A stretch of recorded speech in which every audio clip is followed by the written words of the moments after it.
What's up everyone and welcome to the channel. If this is your first time here, I'm Cody from Selling's Pokemart. As promised, we will be doing our Q&A video today. We have so many great questions to go over that this will probably end up being a multiple part video. So this will be part 1 of our Q&A. If you enjoy content like this, make sure you smash that like button, subscribe to the channel, and hit that notification bell. We are getting really close to 2,000 subscribers. Like I said, once we hit 2,000 subscribers, I'm going to have a surprise giveaway for everyone. Remember, we're not just aiming for 2,000 subscribers. We are aiming for 1 million.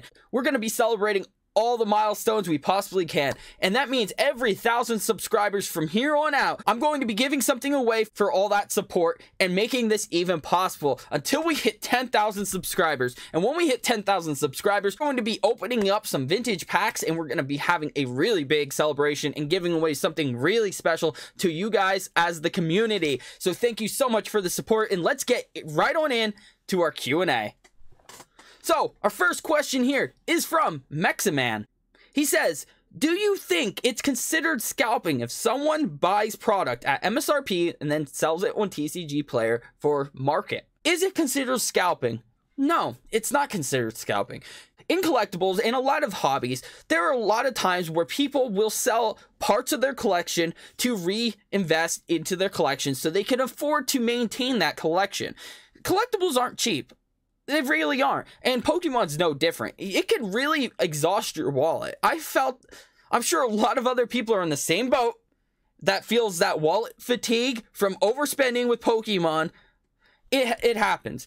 And there's absolutely nothing wrong with selling to help maintain and reinvest so you can afford to continue collecting. And if that means that, hey, you bought something at Walmart or Target or wherever the hell you bought it from, and you resell it on TCG Player, it's not necessarily considered scalping. That's more on the lines of just flipping.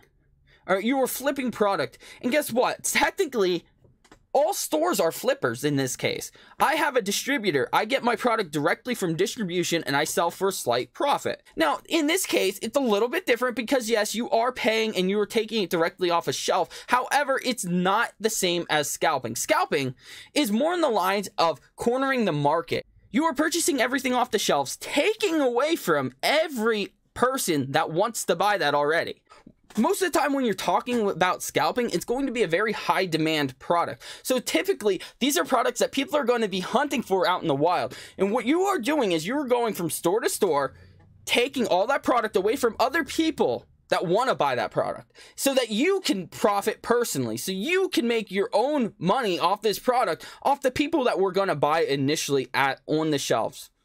Now, by doing this, you are manipulating the market. Essentially, the reason that these prices are so much higher is because the supply is not that it's not there. The supply is under your control. This is essentially the same thing that we deal with singles buyouts. What happened with Astral Radiance when Machamp Alternate Art came out? It was only about a $50 card, but what happened was people went out and started buying them all up, and then they were all off the market, and then people started putting them back on the market for $100, and that became the new market price. That's essentially how scalping works. You're buying it all out so other people can't. Now you control the market. So next up, do you think the Pokemon market is becoming too expensive, especially when considering content creators can influence the market so dramatically? And this is another great question. Is it becoming too expensive?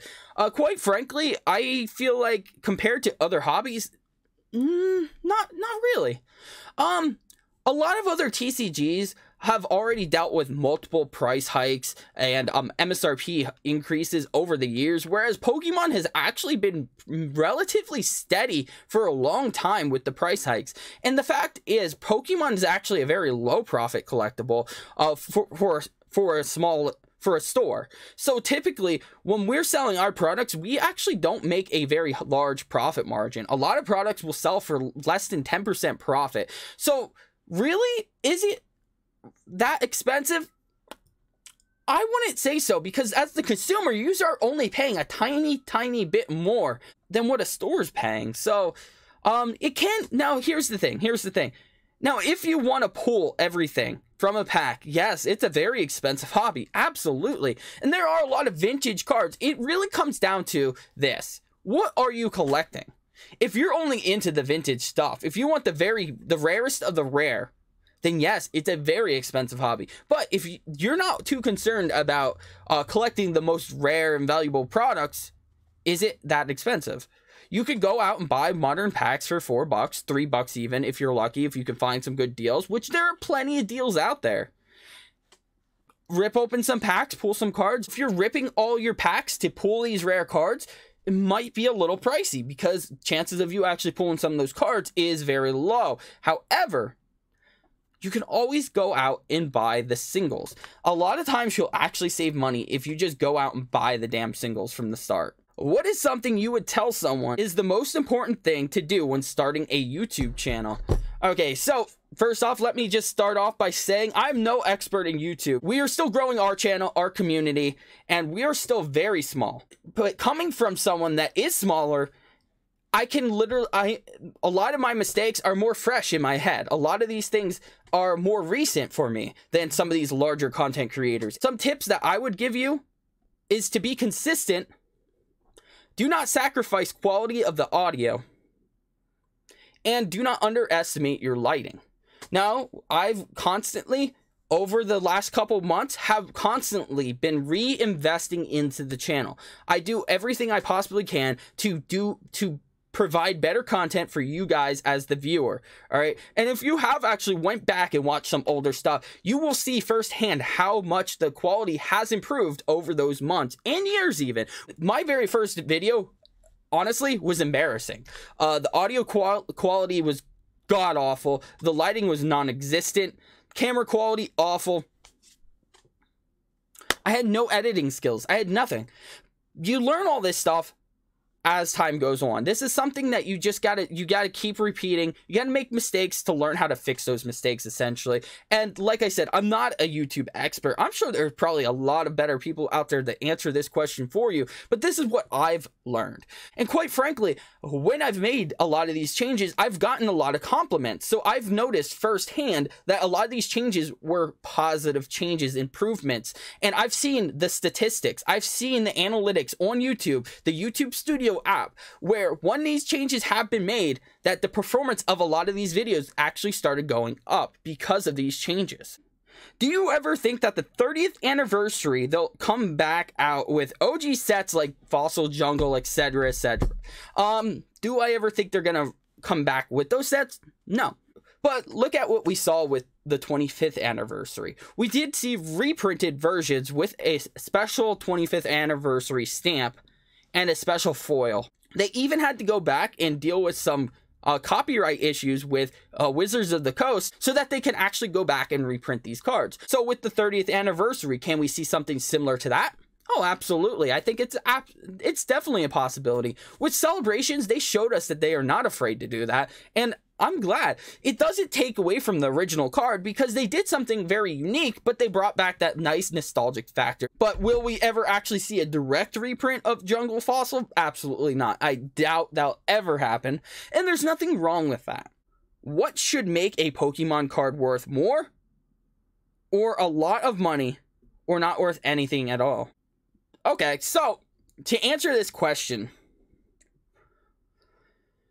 this is actually a good question. It's not a very easy, straightforward, one-dimensional answer. It really isn't. There are a lot of factors that come into Pokemon card value. Essentially, things like playability. Is there a use for this card in the current Pokemon card meta? Is there? Is this a very popular card amongst decks? Is this required by most players? There's a reason why there are actually a lot of non-holo cards out there that are worth more than holo cards, and that's actually because a lot of these trainer supporters are actually staples in some of these popular decks. So that is one factor to take into consideration when talking about Pokemon card value. Another thing is the rarity. Yes, the rarity. So we have there are tons of different rarities. You have your regular rare, your holo rares, your ultra rares, which would be your regular Vs, or in this case with Pokemon Scarlin Violet coming out, that would be your regular EX. And then you have your other ultra rares that have textures. I don't know if Pokemon actually gives them an extra rarity name or anything like that. We still usually typically call them ultra rares still. And that would basically be like your V Maxes, or in this case, your EX terrestrialized Pokemon, which are the ones that have the crystals with the crown and have texture. All right. Those typically aren't super rare and very rarely see value in those types of cards unless if they have a high playability rate. Essentially, if it's something popular, like I said, with the supporters and stuff like that, if it's popular in the meta, likely it will have some type of value associated with it. Those aren't extremely rare, so they don't have the value based off the rarity, it's the playability. But then when you start getting into cards like Full Arts, now we're starting to get into more rare cards, where Full Arts, typically, you'll pull maybe 1 to 2 Full Arts per booster box. On average, it could be less, it could be more. A full art is a little bit more rare. Essentially, even then, like if it's not a popular Pokemon, which is one factor to keep into consideration, some full art cards aren't even valuable, even though they are much harder to pull. Same thing with hyper rares. Hyper rares no longer exist in Pokemon Scarlin Violet. They did away with them. The hyper rares are the rainbow cards. Essentially, hyper rares didn't perform that well because the rainbow colors took away from a lot of the artwork, and a lot of people didn't like that. Now, even though they were harder to pull, it didn't necessarily make them more valuable. And then you do have your secret rare gold cards. Now, not every gold card was even valuable, even though they are harder to pull than rainbow cards. Again, it came down to the playability and the popularity of the Pokemon. Essentially, if it's the Charizard, you know it's gonna perform, essentially. When you take a very high rarity and a Charizard, put it together, you have a recipe there for a very well performing, valuable card. If you take Charizard and put it into a low rarity, Charizard's extremely popular. You might have a above average performing card for that rarity. For example, the Vivid Voltage Charizard. That card is a non-holo rare. At one point was selling for about $5 a copy. Even though it was a non-holo rare, most non-holo rares sold for under $1, but it was Charizard and it was popular, so it did actually sell. An Angel for Show asks, do you think Pokemon Scarlin Violet base set ETB is worth the new price with the extra pack and the promo card? Do I think it's worth it? Well, the new MSRP on the Pokemon Scarlin Violet ETB is now $50 for a regular set. Okay, that's a regular set. Now, we did see $50 ETBs before, but that was only for the specialty holiday sets. So now that means our regular main sets, these are not specialty sets, are going to be $50 MSRP. Doesn't mean you're actually going to pay $50 for that ETB, though. But we have our ETBs priced at $38. So, that's $12 under MSRP. So, for $38, you get an additional pack and a promo card, whereas before, if you were to pre-order your ETB, even though MSRP was $40 back then, most places were still charging quite a bit under MSRP. In most cases, you could probably easily find an ETB for about $30 to $35. So, for $38, you get an extra pack and a promo. I do think it's worth it. I think it is. Essentially, these are now like on the same level as the old specialty ETBs, where you got that promo in 10 packs. Well, now with the MSRP price increase, you're essentially getting 9 packs in a promo. So it kind of does, to me, I think it kind of balances out. You do have to understand that now the pack price has gone up quite a bit too.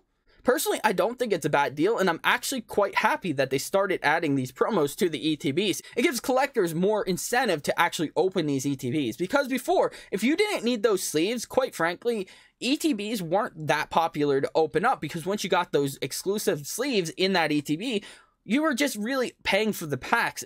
And buying an ETB just to rip packs was not the most cost-effective way to rip open packs. That may have been the long answer for your question, but yes, I do think it's worth it. Jay the Pokemon Hunter asks, how many years should you save sealed product?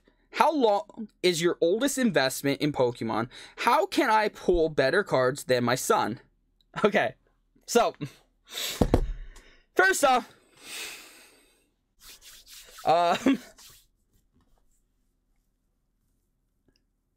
that's...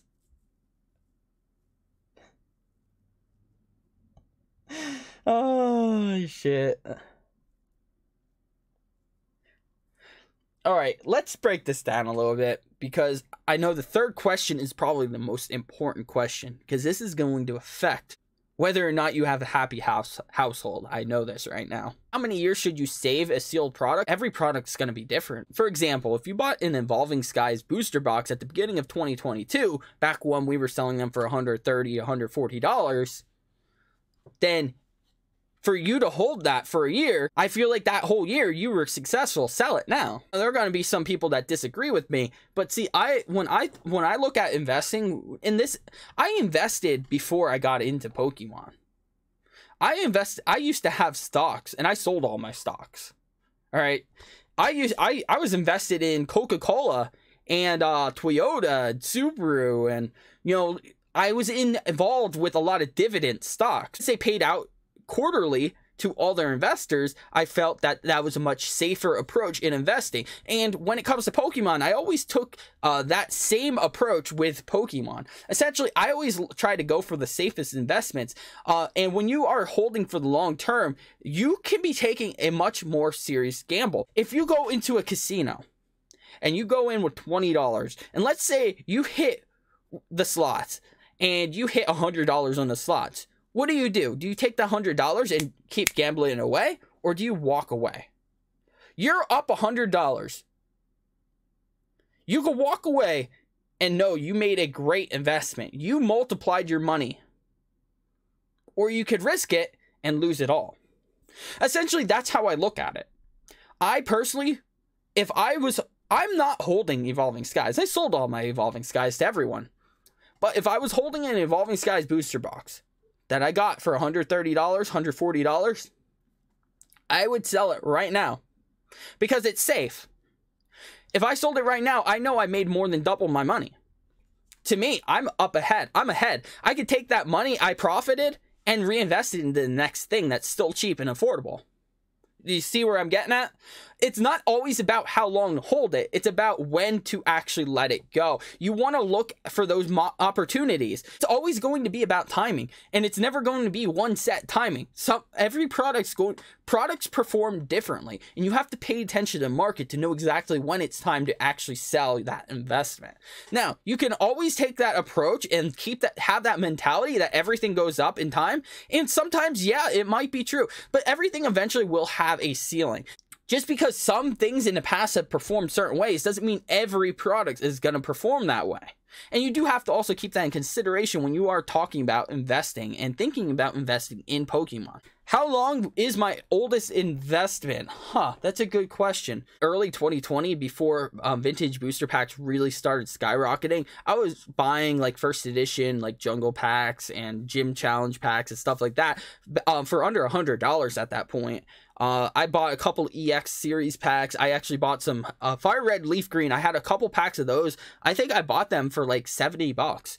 Right now, if you look at the market, they're worth several $100s right now. They're going crazy. I have a bunch of packs like that. I would say those would be some of my best, longest investments. And for me, they work because I bought at a time where it's very low risk for me, because I bought before it was popular to buy that stuff. I didn't buy it to get rich either. I didn't go out and buy all those vintage packs to get rich. I bought them because I wanted to preserve them. I wanted to basically have them so that someday in the future, let's say these packs aren't that easy to come by, which they aren't now. They really aren't. So this was a very smart choice on my part, that I'd have them. That if I wanted to do a celebration like what we're going to do here on the channel, that I have them, that I can open them. I don't have to go out and pay $600 a pack to get that pack, because I have some of these stored away. Now, I don't have a ton of vintage packs left. If you don't already know, I do make some vintage mystery boxes every now and then, and I do take some of my vintage packs. I do also buy more packs as well to put in these, but I put these in these boxes, and the boxes typically have a 1 in 5 vintage pack pull rate. Besides that, besides vintage, if we're talking modern sealed product, I would say sell all the Celebrations products. I probably have one of everything except for the Ultra Premium Collection, because I got screwed and shafted on that. Last but not least, how can I pull better cards than my son? Well, how can you pull better cards than your son? I would say open more packs than your son. Right? If you give your son 1 pack, you open 2. You give him 2 packs, you open 4. you should probably pull better cards. I would hope so. Unless if he gets really lucky. You're kind of shit out of the luck at this point. So that's all I got for you guys today. Make sure you keep your eyes open for part 2 of our Q&A. We have a bunch of other questions. So thank you so much for the support. I appreciate it. As always, everyone, let's make like Charizard and keep this passion burning.